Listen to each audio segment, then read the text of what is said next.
माँ बाप को दुख मत दो। जो जिद करते हैं खुद से अपनी सफलता के लिए नहीं, अपने माँ बाप से अपने शौक पूरे करने के लिए, एक लड़के ने अपने पिता से कहा, पापा मुझे नया मोबाइल चाहिए। पिता ने कहा, बेटा अभी कुछ वक्त रुक जा, फिर तुझे एक नया मोबाइल दिला दूंगा। बेटे ने कहा, आपके पास मेरे लिए कभी पैसे नहीं होते, मेरे सब दोस्त अच्छे रहते हैं, किसी के पास कोई कमी नहीं है, केवल मेरे पास ही हर चीज की कमी होती है। अब आप बच्चे पैदा करना बेहद आसान है, लेकिन उन्हें पालना बेहद मुश्किल। जब आप मेरी जरूरत पूरी कर ही नहीं सकते तो क्या मतलब इस घर में रुकने का। मैं घर छोड़कर जा रहा हूँ।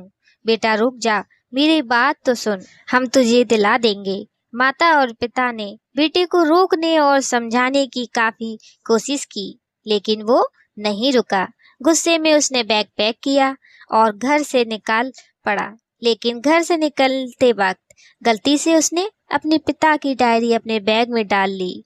पिता की आदत थी कि वे हमेशा डायरी लिखा करते थे और उनकी डायरी को छूने की परमिशन किसी को भी नहीं थी। लड़का घर से काफी दूर आ गया और थक कर बैठ गया। जब उसने वो डायरी देखा तो उसने सोचा, आखिर मिल ही गया खजाना।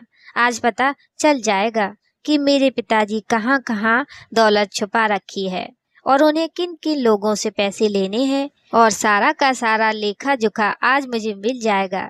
बेटे को लगा इस डायरी में पिताजी की सारी लेन देन का हिसाब होगा। जैसे ही लड़के ने उस डायरी को पढ़ना शुरू किया, उसकी आंखों से आंसू बहने लगे। डायरी की शुरुआती पन्नों में बेटे को जो बाइक दिलाई थी उसका हिसाब लिखा था, जिसकी ईएमआई पिताजी अभी तक चुका रहे थे। दूसरे पन्नों में उसकी कॉलेज की फीस और एडमिशन का कर्ज लिखा था कि इन लोगों को इतने पैसे वापस देने हैं। और सबसे आखिर पन्ने पर लिखा था कि बेटे को अब मोबाइल दिलाना है, उसके लिए मुझे कौन कौन उधार दे सकता है। उन सभी लोगों के नाम लिखे हुए थे। बेटे ने जैसे ही सब पढ़ा वो पागलों की तरह रोने लगा और रोते रोते दौड़ता भागता घर आया। जैसे ही उसने घर आकर देखा तो उसके माता पिता एक कोने में बैठकर रो रहे थे। बेटा अपने पिता के पैरों में गिरकर रोने लगा कि पिताजी मुझे माफ कर दो।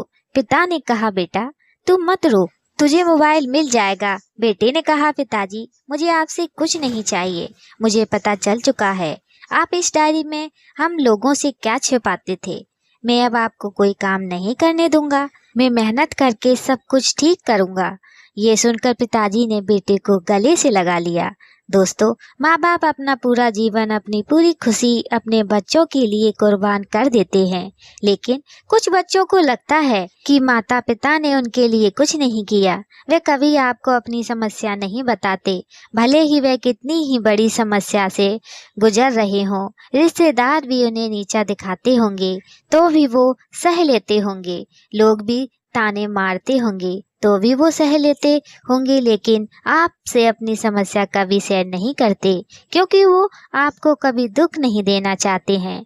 अब आपका फर्ज बनता है अपने माँ बाप को अच्छी तरह रखना और उन्हें सुख देना, ताकि वो भी अपना जीवन का बचा हुआ समय सुख में गुजार सके। यदि आप अभी भी नींद में सोए हो तो आप जग जाइए और अपने शौक पूरे करने पर नहीं, अपना कैरियर बनाने पर ध्यान दीजिए। क्योंकि अगर आप अपने माँ बाप के रहते कुछ नहीं कर पाए तो बाद में आप सोने का महल भी बना लोगे ना, उसमें भी आपको नींद नहीं आएगी। अपने जीवन में कुछ बेहतर कर लीजिए ताकि आपके माता पिता को उम्र होने के बाद भी काम करना ना पड़े। अगर कहानी अच्छी लगी तो इसे सभी के साथ शेयर कीजिए और अगर अभी तक लाइक नहीं किए हैं तो जरूर कीजिए। धन्यवाद।